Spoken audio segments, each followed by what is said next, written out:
Dear friends, many young people today have the habit of spending their money before they earn it, living for the moment, and feeling that saving for tomorrow is a waste of time. They believe that if they work hard to earn money but don't spend it, they're just making life harder for themselves. On the other hand, older generations have mostly practiced saving as a means of securing their future, though some have also embraced newer, more spendthrift habits. While both saving and not saving have their reasons, the impact on life in old age can be significant. Let me share with you the story of two retired women, both living very different lives. These stories serve as a gentle reminder of the importance of saving for the future. I hope they inspire you to reflect and learn a valuable lesson from their experiences. Ms. L and Ms. P are both 60 years old this year. They were good friends during their school days and by coincidence ended up working in the same factory. Later, they both found husbands who worked in the same workplace, and their families had similar financial situations. SL was always the thrifty type, carefully saving a portion of her and her husband's monthly earnings. They even invested in government bonds. As the factory prospered and their income increased, L began learning how to invest in mutual funds, stocks, and real estate. By the time she was 50, she was able to help her son buy a home while still having plenty of money to live comfortably. 10 years after her son's marriage, she said that those years were some of the most financially relaxed years for her and her husband, with ample savings for their retirement. Now, both retired, L and her husband enjoyed their pension along with the returns from their investments in stocks and property. They live comfortably and stress-free. When her daughter-in-law gave birth to twins, L didn't feel strong enough to care for the babies herself, so she hired a nanny to help. Thanks to her financial support, her son and daughter-in-law could live independently and visit often, bringing laughter and joy to the laughter. In contrast,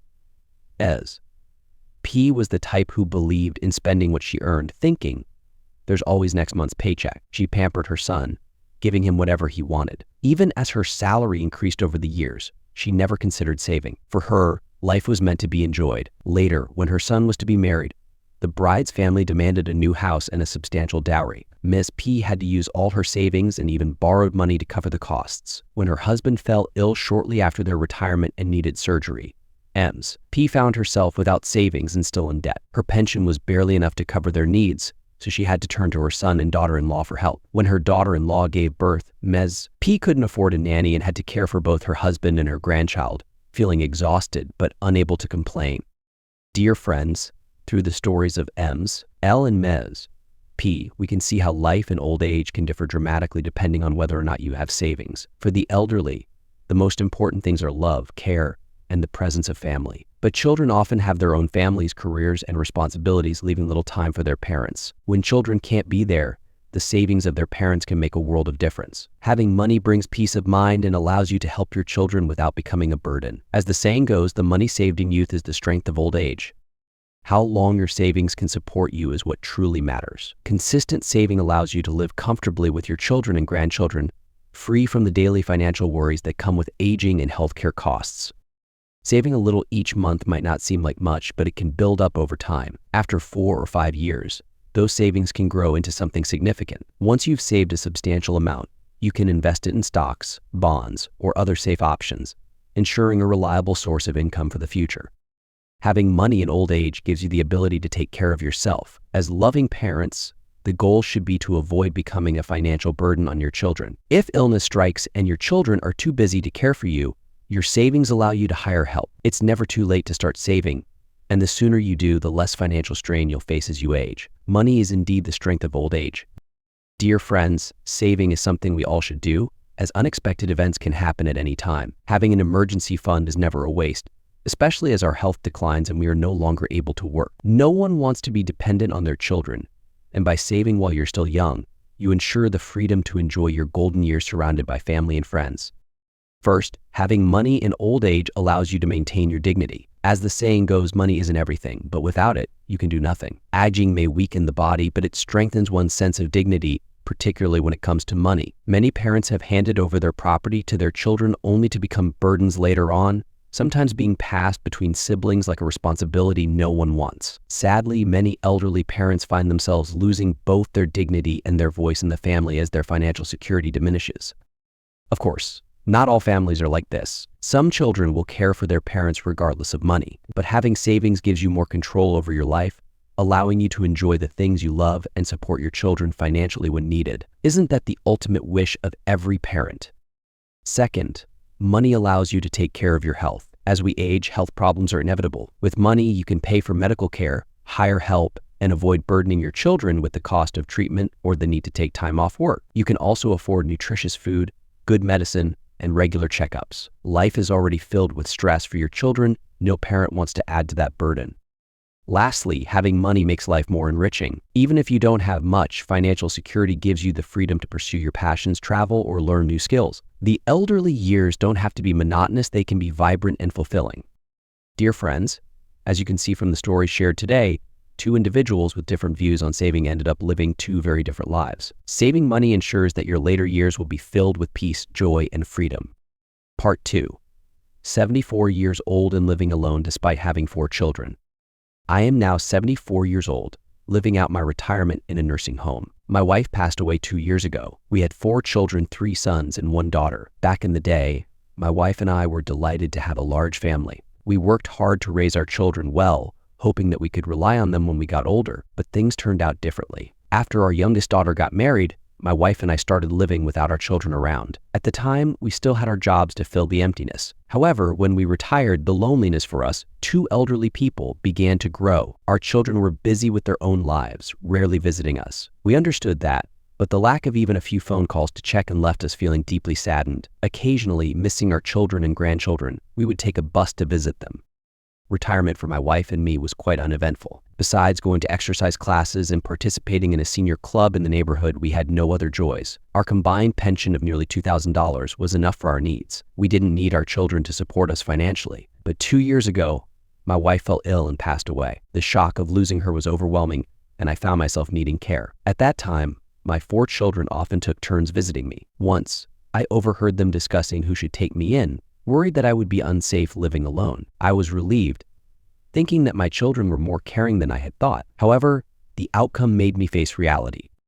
After their discussion, none of my children wanted to take me in. My eldest son said his house was too crowded and their finances were tight, so they couldn't have me live with them. My second son, who lives with his in-laws, said it wouldn't be convenient to bring me in. My third son and his wife were too busy with work and often traveled, so even if I lived with them, they wouldn't be able to take good care of me. This made me very sad, but I still had hope for my youngest daughter. She had always been the most loving and had lived with me the longest. Perhaps she would take me in. But that hope was crushed when she said her husband wasn't comfortable with me living with them. Hearing that, I realized I couldn't rely on my children in my old age. I knew I had to be stronger and plan carefully for the rest of my life, managing my retirement funds without depending on them.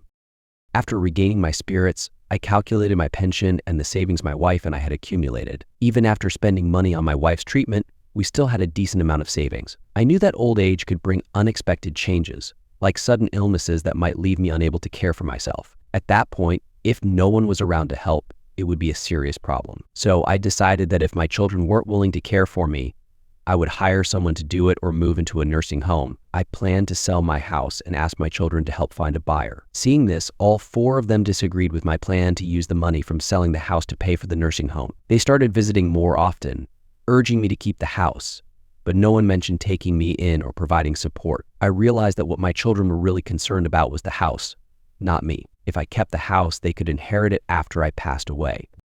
In the end, whether I liked it or not, I had to arrange my life on my own. I stuck to my decision. After selling the house for nearly $300,000, I moved into a nursing home. That money went into a savings account, which I used to cover my expenses in my new home. Life in the nursing home turned out to be less dull than I had feared. Here, I received excellent care, and with many friends in similar situations, it was easy to share our thoughts. Now, my 4 children, feeling guilty for leaving me in a nursing home, are often criticized by our relatives. They've started to regret their decision and have arranged a weekly schedule to take turns visiting me. Honestly, living without financial worries in old age has given me an unexpected sense of peace. It doesn't matter where I live anymore. It's clear that everyone should have their own savings for old age. If we can't rely on our children, we can still take control of our lives. That way, our later years can be free from worries and sorrows. Part 3. Selling the house for her son, but now living in a rental. This is the story of Aunt Luke, a 59-year-old woman. Aunt Luke and her husband worked hard all their lives, hoping to provide a good future for their 2 children, a son and a daughter. Sadly, when their children grew up, Aunt Luke's husband passed away, leaving her alone. From then on, her life revolved entirely around her children. Fortunately, Aunt Luke had a pension, receiving about $1,500 each month, so she didn't need to rely on her children financially. She covered her own living expenses and healthcare without asking for help.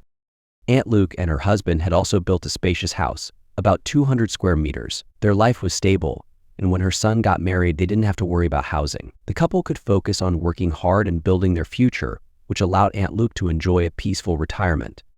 However, things took an unexpected turn. After getting married and having children, Aunt Luke's son wanted to move to a bigger, more modern house, arguing that the old house wasn't suitable for raising children. He asked Aunt Luke to sell the old house so they could move to the city. Aunt Luke was hesitant, knowing that the house was the only property left by her ancestors. But after much persuasion from her son and daughter-in-law, and thinking about her grandchildren's future, she reluctantly agreed to sell the house. The 59-year-old woman gave the entire $100,000 from the sale to her son and daughter-in-law to buy a new house. They bought a small house in the city, much smaller than the old one, and on top of that, they had to take on debt to make the purchase. Life became more difficult for the family after moving to the city. Out of love for her children, Aunt Luke continued to give her entire pension to her son, keeping nothing for herself. Living together, she saved as much as possible, believing she didn't need money since she was taking care of her grandchildren. Aunt Luke thought that when she became old and sick, her children would take care of her in return, so she wasn't worried. As time passed, Aunt Luke's health started to decline. She told her son that she was too tired to care for the grandchildren as she used to. Her legs hurt, and she found it hard to move around. Instead of understanding, her son got angry, accusing her of failing to do even the simple task of looking after the children. Soon after, he and his wife decided that they didn't want to live with her anymore and told her to find a place to rent. Shocked and heartbroken, Aunt Luke left her son's house. She deeply regretted giving away all her assets and now faced hardship. After leaving her son's home, Aunt Luke went to her daughter's house, only to be met with more disappointment. Her daughter said, "You sold the house to help my brother and sister-in-law, but we didn't get anything. Why don't they take care of you anymore? Why are you coming to us now?" Hearing this, Aunt Luke was devastated. She couldn't believe that both of her children would turn their backs on her in her old age. With no other choice, Aunt Luke found a small room to rent. Luckily, her pension was enough to cover her living expenses, so she didn't have to depend on anyone. Now, lying alone in her rented room, Aunt Luke realized an important lesson: no matter how much you think of others, you must leave something for yourself. If you give everything away, you may end up in regret, with no way to turn back. If you find these stories inspiring and they motivate you to take action, please comment 9. If not, comment 0. Your feedback means a lot to us. Thank you for your valuable time. Part 4. When you retire, never give such things to your children, especially after 70 years old. In an era where familial bonds are often tested by the pressures of modern life, the story of Mr. Bernie challenges our understanding of parental love and expectations. Imagine devoting your entire life to raising and supporting your children, only to find yourself feeling forgotten and unappreciated in your golden years. Mr. Bernie and his wife, once devoted parents who spared no effort or expense to give their sons the best possible start, now find themselves at a crossroads. Their tale is a poignant reminder that while parental love knows no bounds, it must sometimes confront the harsh realities of changing family dynamics. Dive into this compelling narrative to discover why Mr. Bernie chooses to safeguard his retirement savings, prioritizing independence over unconditional support, and what it means for retirees navigating similar emotional and financial dilemmas. However, there are exceptions. Mr. Bernie from our neighborhood is not like this. He and his wife were once civil servants, earning good salaries and saving a lot of money. Now both are retired, and their combined retirement pensions add up to over $5,000. Despite this, they haven't given their children a single penny since retirement, which puzzles people. While other parents are eager to give their children money, they firmly refuse. What could they be thinking? Let's hear Mr. Bernie's story and understand the reasons behind this. Mr. Bernie says, "I'm 72 years old this year, retired for 12 years. My wife is 5 years younger than me and has also been retired for over a decade. We both worked in state-owned enterprises, so our combined monthly pensions exceed $5,000. With such retirement funds, we live comfortably, enjoying whatever we want and traveling as we please. We don't hold back on ourselves. After working hard for half our lives, retirement is a time to enjoy life. Despite our comfortable situation, we've never spent a penny on our children. Some might ask, with such high pensions, wouldn't we have some money left each month to support our children? After all, young people have it tough, and parents should help them. However, my wife and I prefer to keep the money for ourselves, even if it depreciates, rather than spend it on our children.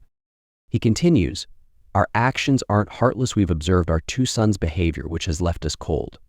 My wife and I struggled in life and know how painful poverty is. When our lives improved after entering public service, we were very caring and loving towards our two sons. However, we had boundaries. We spared no expense for what they needed, but firmly refused to spend on what they didn't need. Perhaps due to my educational philosophy of being tactful and moderate, both sons have always performed well since childhood. They excelled academically and were admitted to prestigious universities. They graduated, found employment in major cities, got married, and had children. Everything was smooth and stable. Many people admired us, saying we raised them well. Our sons became white-collar workers in big cities, achieving success in their careers. Mr. Bernie adds, although both sons were outstanding, my wife and I did a lot to help them build their families and careers. After our eldest son graduated from college, we arranged for him to work in a state-owned company recommended by someone we knew. When he got married, we paid the down payment for his new house, about $1,000 US. Later, when he bought a car, we sponsored $5,000. As for our younger son, his major in college was relatively unpopular, making it difficult for him to find a job after graduation. So we spent money to send him for further studies. He didn't secure a stable job until nearly 30. When he got married, he married a woman from another province, and we spent over $5,000 US on his dowry. Moreover, we bought a house for both brothers, spending all the savings we had accumulated over half a lifetime. Mr.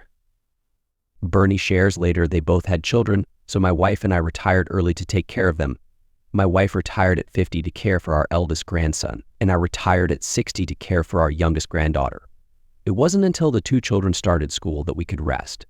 We can be said to have given everything for our two sons, giving our all. We thought that with our selfless dedication they would eventually take care of us, but in the end, there was no filial piety, only a desire to live off us. Generally, where there are old people, there's a home, and children should come home often to visit. But our sons are different. They rarely come home during festivals and seldom call. Our eldest son lives just 300 km away, only a 4-hour drive, yet he only comes home once a year, usually during the Chinese New Year. Each time he arrives empty-handed and leaves with gifts. I remember one year Mr. Bernie recalls, while neighbors' children brought bags of goods and gifts for their parents, our eldest son was extremely stingy. He drove his sub home but only brought 2 pieces of clothing for my wife and me, without any New Year gifts. While other children give red envelopes to their parents on New Year's Eve, our eldest son never did. Only the grandchildren were thoughtful enough to give us their red envelopes. Before the New Year was over, our eldest son would leave, clearing out the New Year goods we prepared for the family. That year, I felt that our son and daughter-in-law were too much, so I said a few words to them. My son replied, "Anyway, you're both so old now, you can't eat so much, and it's a waste to leave things at home." Mr. Bernie continues, our younger son was even more excessive. When we bought a house for him, he asked for money to buy a car. When he asked for money, his tone was like that of a bandit, directly saying, "Dad, I want to buy a car. Quickly transfer $7,000 US to me." Do it now. I felt very uncomfortable with this demanding attitude from my son. It made me feel like he thought he was the father and I was the son. So I refused. Although we could afford to give him $7,000 US, I didn't like my son asking for money like that, especially when he already had a car. Buying another one would be a waste. Mr. Bernie explains, later when he couldn't get money for the car, he found other ways to ask for money, saying he needed it to renovate the house or start a business, asking for tens of thousands each time. But I saw through his intentions and only gave him a little money each time. Unexpectedly, because I refused to give him money, my son began to treat us poorly as if we had wronged him. Every time he came back, he was cold and indifferent, leaving as soon as he finished eating, even when we asked him to stay longer. He heartlessly refused, saying it was uncomfortable staying at home. Gradually, Mr. Bernie notes the actions of our two sons made us increasingly cold-hearted. 4 years ago, my wife was hospitalized due to osteoarthritis. Although the medical expenses for surgery and treatment were covered by us, my wife wished for our sons to visit her. However, both sons avoided visiting like they were avoiding a plague. None of them came back, as if visiting their mother would cost them money. In the end, both sons only made a simple phone call and showed no real concern. What was originally a simple operation caused my wife a lot of pain, not physical pain, but emotional pain. While in the hospital, other patients were accompanied by their children, but we only had each other, which was quite pitiful. Mr. Bernie continues, later, when my wife was still recovering, I accidentally fell and fractured my foot. At that time, my wife's back was not good, and she couldn't take care of me. I wanted our 2 sons to come and take care of us, but they kept making excuses. One said he was busy with work, and the other claimed he wasn't feeling well. Despite explaining the seriousness of my condition, they both said they couldn't come. Helpless, I spent money to hire a caregiver. However, during my recovery, I found out through my grandchildren that my eldest son had taken his family to the seaside for a vacation, and the younger son had gone hiking. Knowing all this made me feel more heartbroken than physical pain. After experiencing such things, Mr. Bernie reflects, people ask if we still need to give our savings to our sons. That's why my wife and I gradually let go of our sons, no longer relying on them and no longer pinning our hopes for retirement on them. Because we are still alive and able to take care of ourselves if they treat us so heartlessly now. It would be worse if we couldn't take care of ourselves in the future. Therefore, we decided to firmly hold on to our money, not giving our sons a penny, even in emergencies. We will reserve enough retirement funds for ourselves. If we can't take care of ourselves in old age, we won't rely on our sons, but we'll go to a nursing home together. Although a nursing home lacks the warmth of family and personalized care, I believe that buying services with money will be more comfortable and enjoyable than relying on our sons. Perhaps Mr. Bernie's situation is rare, but it doesn't mean it doesn't exist. In today's society, human emotions are as thin as paper and familial affection is not what it used to be. Especially now, young people pursue freedom and self-enjoyment, and it's rare to find someone completely filial to their parents. So when we grow old, we must hold on to our retirement savings tightly. If children are in trouble, we should help, but not too much. Everyone must experience the ups and downs of life, and children should face their own trials. What we can do is help them within our means when they are in trouble. Many elderly people think about helping their children raise their grandchildren after retirement, but nowadays many young people prefer to raise their children themselves and are unwilling to let their parents take care of them. If they don't have grandchildren to take care of, retirement life can be boring. If there's enough pension, life might be manageable, but without it, people can become anxious about earning more money. Many people are still young at 60 and can work for another 5 or 6 years. So what kind of work can they do after retirement? Today, I'll share with you 4 types of jobs that retirees can still engage in. 1. The first type is community security. Many community security guards are retired elderly people. If you're retired and in good health, you can apply to be a community security guard. In the community where I live, several security guards are retired seniors. They sit in the security booth every day, reading newspapers and helping press a button to open the gate when someone comes by. The work is relatively leisurely. When looking for security work, try not to aim for high-end communities, as they may have strict management and may not hire retired seniors. It's better to look for opportunities in medium to low-end communities. However, security work usually involves night shifts. My uncle became a security guard after retirement and had to work night shifts, which can be tiring. Be mentally prepared for this. To find security work, it's best to have someone you know introduce you. If you don't have connections, inquire at the Community Property Management Office. 2. The second type is being a nanny. Mrs. Carroll, 52 years old, retired 2 years ago with a monthly pension of over $1,500. Her husband passed away many years ago, and her only daughter is still studying for her master's degree. Since Mrs. Carroll's parents are healthy, she felt unfulfilled doing odd jobs like working at a supermarket or watching over stores. She decided to explore other options. One day, she was sitting on a bench downstairs, lost in thought, when she chatted with an old acquaintance who mentioned his inconvenience due to his current situation. He could still take care of himself, but his only daughter was married and had children elsewhere, and he didn't want to trouble her. He considered hiring a live-in nanny but thought it unnecessary, instead looking for someone to cook and clean weekly.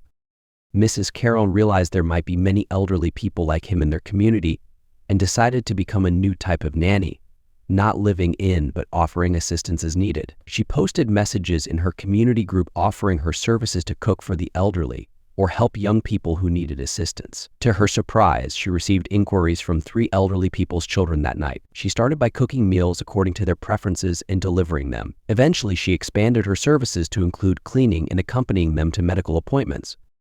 After more than a month, Mrs. Carroll noticed a growing demand for such services among the elderly, who often felt neglected by their families. They didn't just need material support, but also desired companionship and understanding. Her interactions with the elderly taught her the importance of empathy and communication. She realized many elderly people wanted someone to listen to them and appreciate their stories. Over time, she provided practical assistance and emotional support, enriching her own life. After 6 months, she invited former colleagues to join her, forming a small team to provide similar services, creating a supportive environment for both the elderly and themselves. 3. The third type is setting up a small stall to sell goods. If you have some savings, you can buy a small cart and set up a stall at the entrance of supermarkets or malls to sell fruits or snacks. This is a form of self-employment, albeit with some financial risk. It's not advisable for retirees with limited funds, as failure is possible. However, for those who enjoy independence and have spare cash, it could be worth a try. If you have a garden and grow your own vegetables, you can sell your produce at the stall. 4.